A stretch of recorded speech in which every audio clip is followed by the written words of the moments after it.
now, as promised, the news in detail. Moscow has asked Ankara to take all steps necessary to prevent clashes between the Turkish army and Syrian government forces. In a phone call, President Vladimir Putin discussed the situation in Syria with Turkey's President Tayyip Erdogan. Putin said it is unacceptable to let ISIS militants guarded by Kurdish forces take advantage of the situation. The Kremlin said Erdogan has agreed to visit Moscow in the next few days on Putin's invitation. Meanwhile, Russia's envoy for Syria, Alexander Lavrentiev, claimed that President Erdogan has showed intent to withdraw troops after defeating terrorists. Iran's Foreign Minister Javad Zarif has also called on Erdogan to end his incursion into Syria.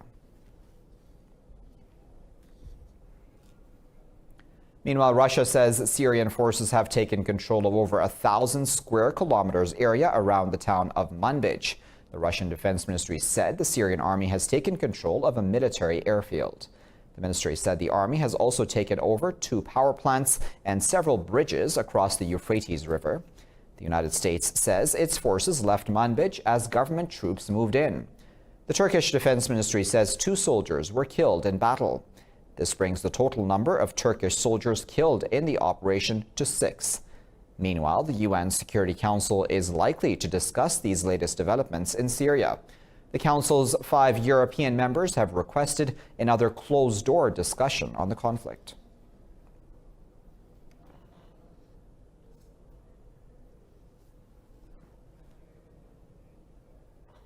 In other news, Pakistan's Prime Minister Imran Khan has stressed the need to resolve tensions in the Middle East through dialogue. Prime Minister Khan visited the Saudi kingdom, as part of his initiative to promote regional peace and security. The Prime Minister met the Saudi King Salman bin Abdulaziz and Crown Prince Mohammed bin Salman in Riyadh. In an interview, Prime Minister Khan has signaled optimism for a possible de-escalation between the U.S. and Iran. He said both sides realize the gravity of the situation. But Khan said it is too early to share the details of the progress made as he mediates between Washington and Tehran. He acknowledged the complex nature of relations between the 2 countries.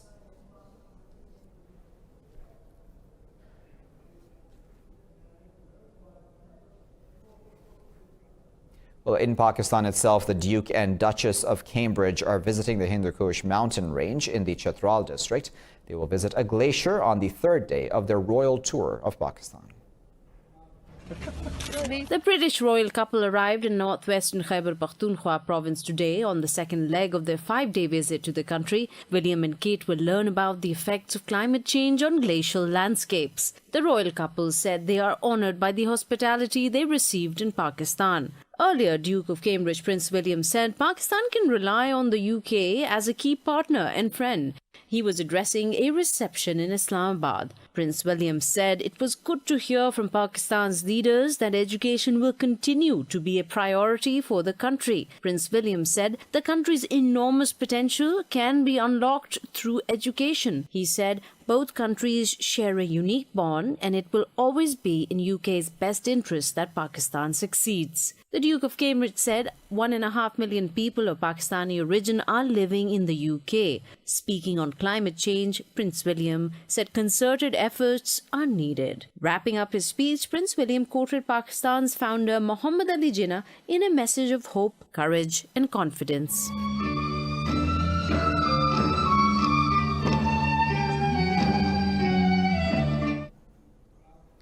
In a fresh act of state terror, New Delhi's occupation forces have martyred 3 Kashmiri youth in Indian-occupied Kashmir. The youth were killed during a cordon and search operation in the Fazalpura area of the valley's Islamabad district. 11 Kashmiri youth have been martyred during such operations in the occupied valley over the past 10 days.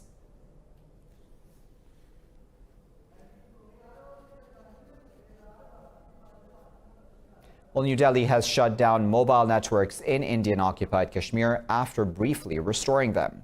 India claimed it had restored call and text services for postpaid mobile phones on Monday following a 2-month-long blackout.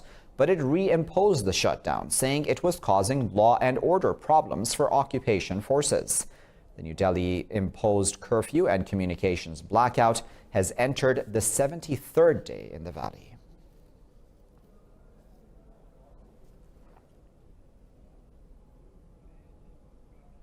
New Delhi has also decided to police all educational institutions in Indian-occupied Kashmir to crush dissent against its illegal annexation.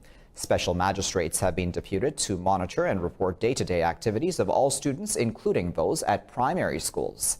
Worsening the already crushing curfew in the occupied valley, New Delhi has decided to crack down on students. It said Kashmir's educational institutes frequently participate in protests over the killings of civilians or on the calls from pro-freedom leaders. Claiming normalcy, India opened educational institutions in the valley last month, but government data shows less than 0.1% attendance. The occupied valley's local media says the detention of children is adding to the rage to escalating dissent among Kashmiris.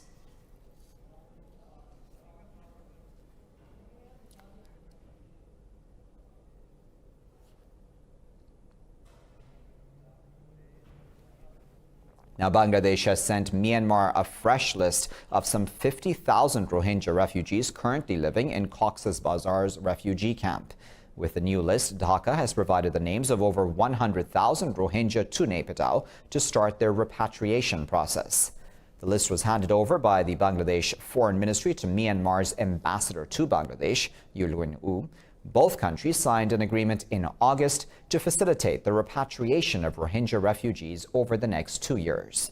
2 planned repatriation attempts have failed so far after Rohingya refused to return to Myanmar, citing security issues in Rakhine State.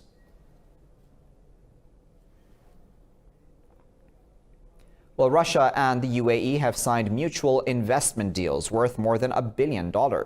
The deals in energy, technology, and health sectors were sealed during Russian President Vladimir Putin's visit to Abu Dhabi. President Putin was greeted by Crown Prince Mohammed bin Zayed Al Nahyan a day after his visit to Saudi Arabia. The 2 leaders discussed ways to strengthen economic ties and the security situation in the Middle East. They vowed to work together for stability in Syria. They said both countries will combat extremism and strengthen trade ties.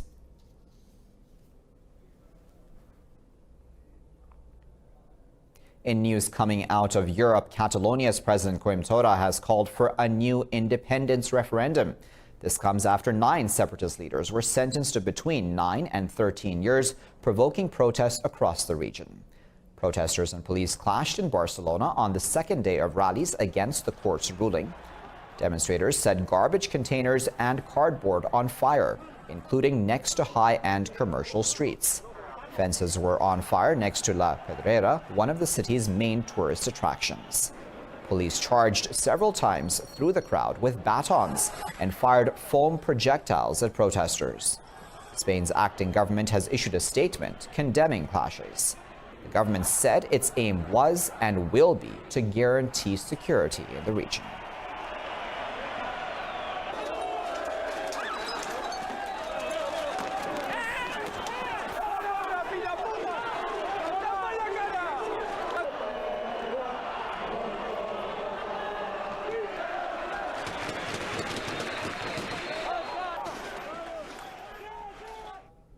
Scotland's First Minister Nicola Sturgeon has demanded an independence referendum next year.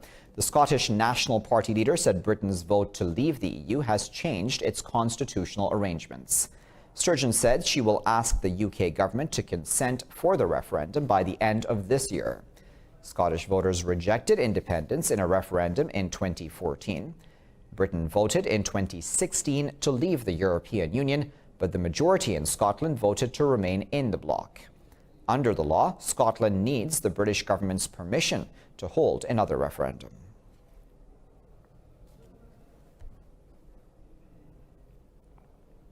Ireland's Foreign Minister Simon Coveney says Britain must present its Brexit proposals as early as possible.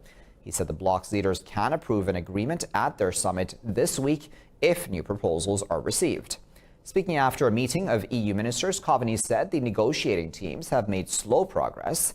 He said the European Union's Brexit negotiator, Michel Barnier, will brief the governments on Wednesday. The negotiating teams have made progress, but it's been slow, and they will need to make significant progress today if there is to be a deal that Michel Barnier can report on tomorrow. Well, in London, Extinction Rebellion activists have vowed to continue their demonstrations despite a police ban. British police have banned climate change protests in London after a week of civil disobedience. Police said any assembly linked to the Extinction Rebellion autumn uprising must now end. The group is protesting what it calls government inaction over climate change. In the U.S., House Speaker Nancy Pelosi has held off a vote to authorize an impeachment probe against President Donald Trump. In a press conference, she said there was no need yet to call for a vote. Trump White House officials and Republicans have slammed Pelosi's decision as an unacceptable break with House precedent. They said Pelosi called off the vote because she knew Democrats lacked support to win the vote. Pelosi announced the impeachment inquiry last month into whether Trump abused his power by pressuring Ukraine for political gains. But now she has said the impeachment needs to be meticulously in line with constitutional procedures. We're here to find the truth, to uphold the Constitution of the United States. This is not a game for us. This is deadly serious. And we're on a path that is taking us to a path to truth and a timetable that respects our Constitution. The news will continue after this break.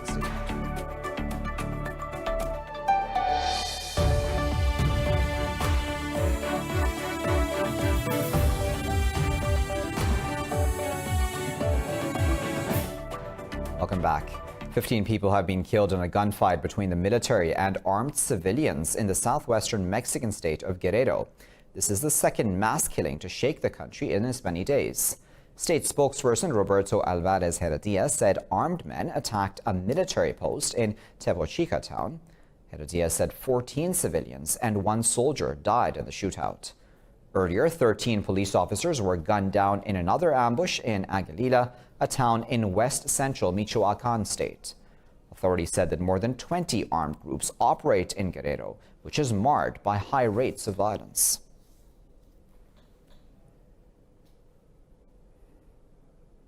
Lebanon has asked for foreign help to fight forest fires which broke out on Monday. The blaze has now spread beyond the country's borders. At least 1 firefighter and 2 forestry workers have died since the fire begun. Interior Minister Raya El Hassan said several countries have been contacted for help. There are currently 28 wildfires scattered across the country. Unusually high temperatures and strong winds have created an environmental emergency in the country.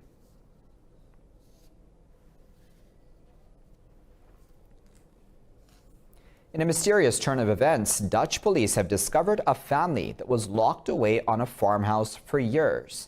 More on that now in this report. Acting on a tip-off, the Dutch police found 6 young adults and their father locked away in a secret room at an isolated farm, Runewald. The 6 individuals, aged 18 to 25, apparently had no contact with the outside world for 9 years. Mayor de Groot said a 58-year-old man, not the father of the children, was arrested at the farm. Charges against him haven't been made clear. Part of our investigation is to find what the people in that house were doing exactly. There are still many questions to which we have no answer. The investigation is still going on. The family was discovered after one of the family members, a 25-year-old man, broke free and sought help from a local cafe. The siblings had apparently lived in a cellar and survived on vegetables and animals tended in a secluded garden. People living in the neighborhood are bewildered on hearing the news. We live not far away from the house. We always thought that one man was living in the house who was renovating the place. We had no idea of what was really going on.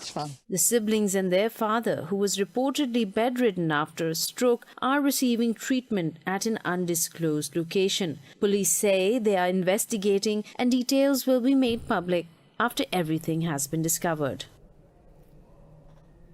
Well, in India, a couple in Uttar Pradesh has found a newborn baby girl buried alive in a grave.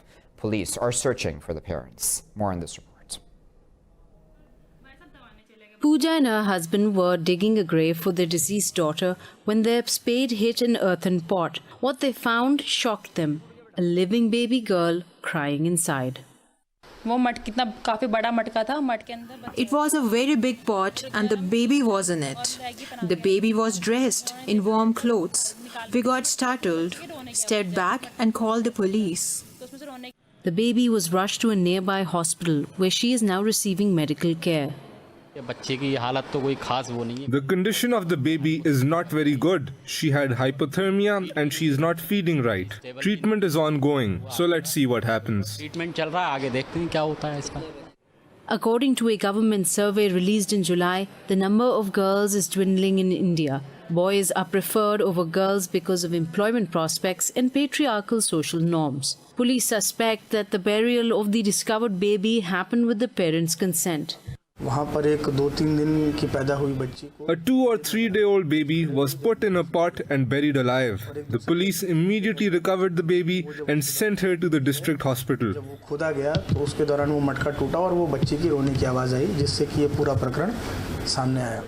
British medical journal The Lancet found that up to 12 million girls had been aborted in India over the last 3 decades. Typhoon Hagibis, which battered Japan over the weekend and killed around 70 people, has also hit Fukushima. That is the site of the 2011 Daiichi nuclear disaster. Now, facilities and infrastructure over the past 8 years have taken another major blow. Many residents say Hagibis could be the straw that breaks the city's back. More in this report. 8 years ago, Fukushima was hit by a tsunami, which triggered one of the worst nuclear disasters in history. The past weekend, the city was hit by Typhoon Hagibis, which killed 25 people and caused significant damage to infrastructure.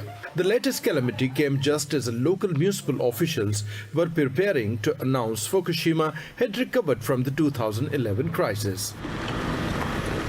It is said that disaster strikes when you least expect it, and this is indeed true. I cannot believe it. I'm shocked. I don't know if we can recover from this.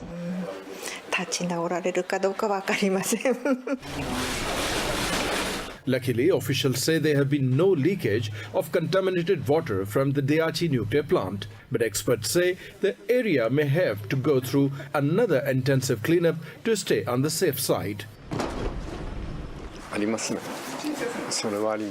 Yes, it did remind me of the devastating earthquake and tsunami of 2011, but it is important to help each other. I want to recover everything together, not just for myself. For now, Fukushima citizens are working together to fix the damage, but many are also saying they couldn't take it if the city is hit by another calamity. Millions across the world stood in awe as Neil Armstrong, the first man ever to venture into space, took his first steps on the moon. But having very little mobility, he was seen bunny hopping rather than walking. Engineers at NASA have been working for years to allow them a better chance at actually walking on the moon. Spacecraft engineers in the US have developed Orion crew survival suit. It will provide a whole range of motion for astronauts on their next expedition to Moon in 2024. This is possible due to bearings on the waist, arms, and legs. These suits are also extendable and therefore one size fits all. So the mobility is one of the biggest things. The fact that these bearings kind of go in gives you that great shoulder mobility that you saw. And that's very important for things where we're doing geology tests. If you need to pick up a rock, if you're examining something, if you're planting a scientific instrument, you need that upper torso mobility. Another key innovation is the suit's unlimited capacity to absorb carbon dioxide, which can be poisonous in a vacuum. The crew survival suit provides full life support for up to 6 days. This suit is the Orion crew survival suit, and so while the mission of that suit is to what we do when we're there, this is the suit that gets us there and gets us home safely. And so this suit is fully integrated with the vehicle. from the ground up. So when it's tailored to the human body, it's also tailored to the seat. NASA plans to land on the moon's south pole under its Artemis mission in order to exploit its water ice for life support purposes. The agency views its return to the moon as a proving ground for an onward mission to Mars in the 2030s. With us a little bit about how this design.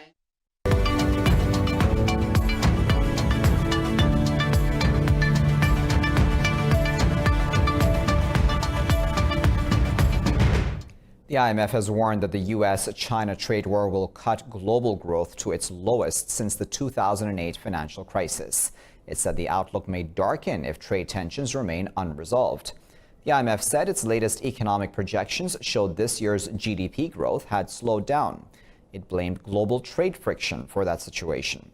The forecast set a gloomy backdrop for the annual meeting of the IMF and World Bank this week in Washington.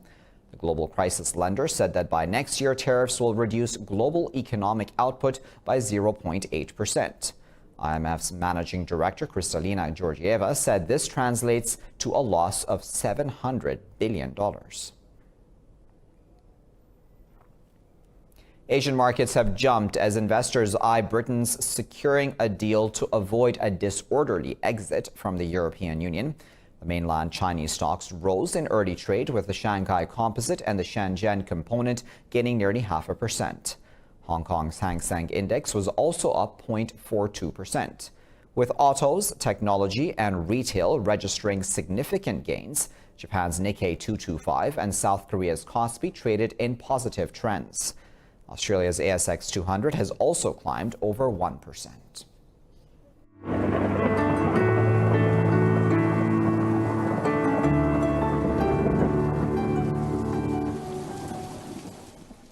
Time now to find out what the weather is like around the world.